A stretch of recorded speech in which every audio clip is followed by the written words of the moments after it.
There are three people who are going to speak. First of all, Brian Palmer, the guest speaker at the conference, is going to pay a tribute to E.P. Thompson.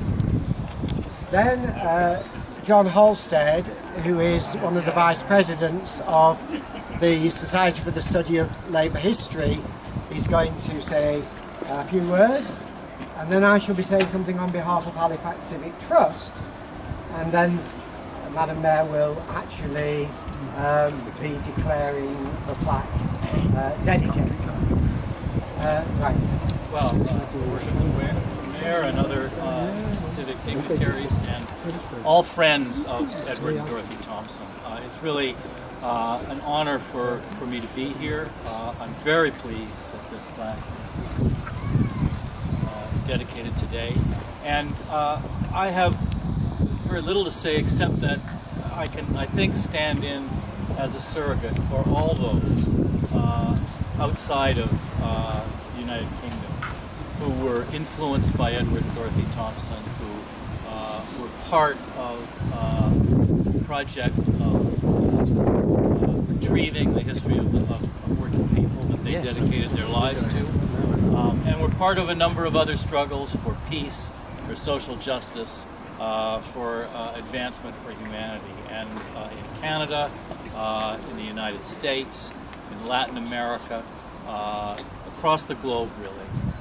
This is a couple who are known as one of the most significant intellectual couples of the 20th century, and they carry on a tradition that began with Sidney and Beatrice Webb at J.L. and Barbara Hammond. And I've never been to Halifax before, and it's an honor to be here today at this event, and a pleasure to see this house out of which so much creative and politically imaginative work was done. So thank you to Halifax for doing this. Thank you to our John for the wonderful tour we've had, and I will turn it over to someone who knows far more about this than I do. Thank you.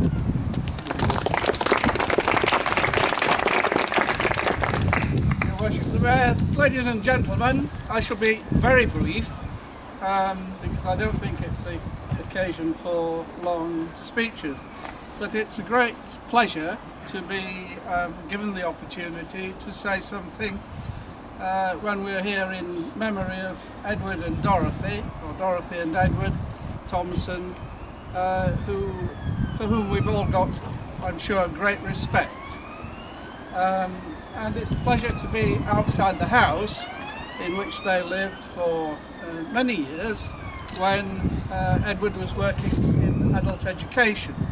So I'll confine my remarks very briefly to two things: Dorothy and Edward's connection with the Society for the Study of Labour History, and then I'll say something very briefly about adult education.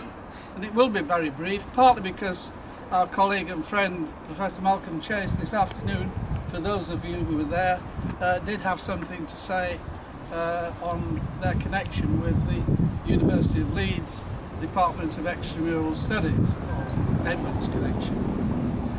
So first of all, the question of the Society of the Study for Labour History. Prior to 1960, such a thing didn't exist. It was created in May 1960, and the University of Leeds Department of Extramural Studies, that Edward Thompson had joined in 1948, was a key element in the creation of the Society, as was the University of Leeds. The University of Leeds, partly because the head of modern history at that time was Professor Asa Briggs, and he was perhaps the only person in a department that taught what Edward referred to as history proper, that took any notice at all of anything to do with the activities of people of a lower class character, labour history. The rest of the university departments were very much interested in the doings of the aristocracy, of the gentry, of the important questions of politics that involve top people, as Maurice Cowling at Peterhouse College, University of Cambridge, often referred to it as top people whose doings were of interest, but those of lower people were not of interest. Edward didn't only join that department, which was, as Malcolm explained this afternoon, a hive of activity involving John JFC Harrison, as well as himself. And JFC Harrison, with Royden Harrison from the University of Sheffield Extramural Department, was perhaps more important than Edward in the organisational development of the Society for the Study of Labour History. But Edward contributed something absolutely marvellous in 1963. And that was, of course, the publication of The Making of the English Working Class. And I think that book, more than any book, though there were other books in labour history that were important around the same time or earlier, that book lifted labour history almost into the stratosphere, I might say. It created a sensation. And then later in 1968, when the second edition came out, it created perhaps even more of a sensation, because he replied in a very trenchant way to the critics that criticism that he received from historians proper, as he would have said. And I think that these two books, the two occasions, 63 and even more so 68, did more than almost anything else, I should say, to fuel, to spur people into joining the Society for the Study of Labour History. And those were glory days. I want to utter a requiem for adult education, as well as for Dorothy and Edward, a requiem for a world that has now disappeared, sadly and regretfully.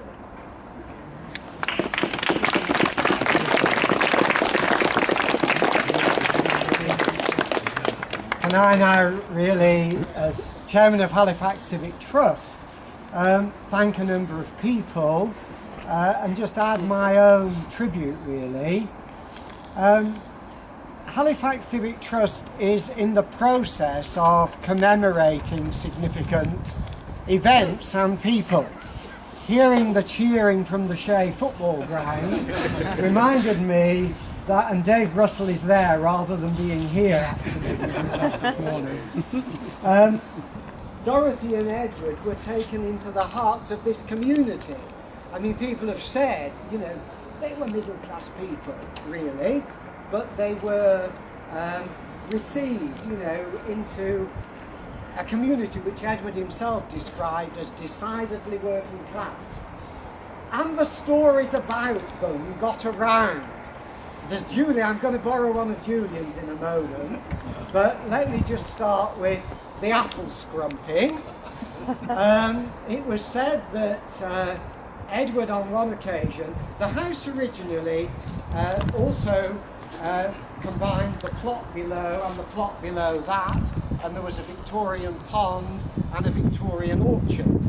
And this time of year, you know, a wonderful crop of apples, and Edward had caught a young lad scrumping apples, and rather than giving him a clip round the ear, he'd said, look, go and bring all your friends, help yourselves, you know, to these apples. Now that story is entirely consistent with Peter Seaby's story about the cats and the kittens, about how after payday Thompson would invite his students round here.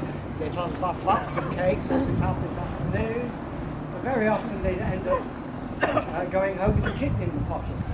Because Dorothy, you know, wanted really to share the bounty of the feline productivity in the household with the students.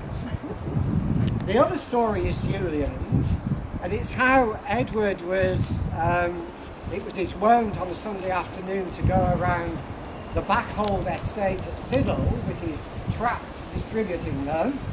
And one old lady, had taken one of the tracks, and it got around that she told her friends that this nice young man had come to the door, and she didn't want to disappoint him really by, not taking a track from him when he wanted the trouble of, getting up his Sunday afternoon to walk around Halstead Civic. That's true, isn't it, Julie?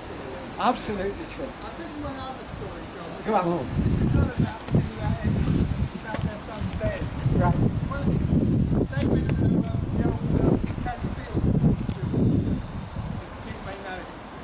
There's lots of civil schools, Candy Fields. Anyhow, Ben was really into music. So one of his friends comes up and says, "Is Ben in?" And Edward says, "No, Ben doesn't do music. He's in Bradley's music shop."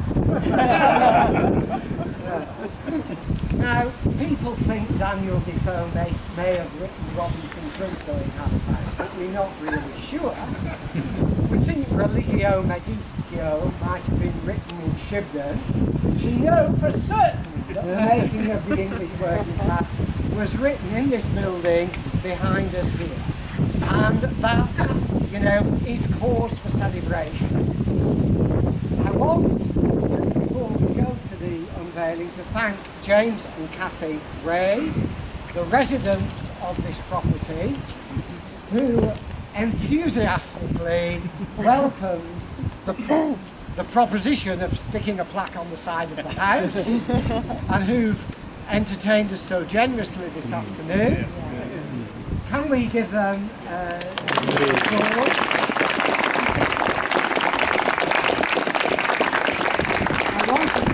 I want to thank the Civic Trust, David Thompson, who liaised with the manufacturer of the plaque on the design.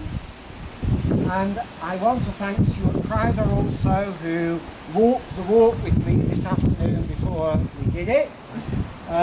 Grateful to him for that.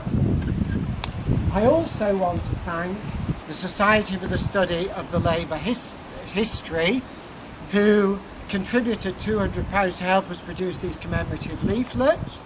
I want to thank the Littman Miliband Trust, who contributed £300 to enable the plaque to be manufactured, delivered and installed. We are grateful to all those people who've come together to make this afternoon possible.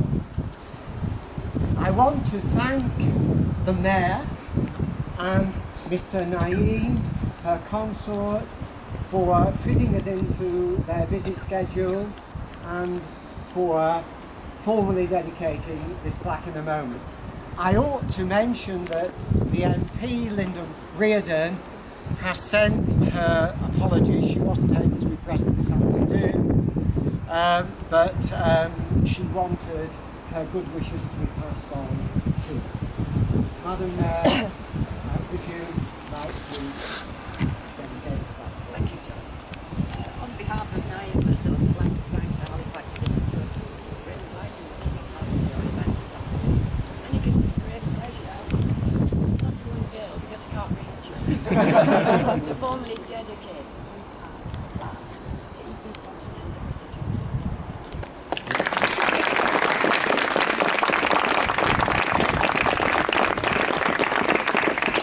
I ought also to have mentioned Professor Keith Label, who wasn't is here, because Keith really ought to be speaking this afternoon.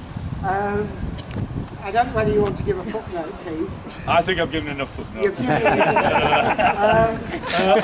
I mean, the only thing I would say is that just remember that that book, short as it is, remember, was the first chapter in the history of the English working class. That's what Edward Thompson said about it. There's a long way to go. Long way to go. And thank you to everybody for being here. I don't normally appear in front of the Halifax Civic Trust plaster, but I'm afraid circumstances have put me into that situation this afternoon. You've not been to that pub down the bottom. So my apologies.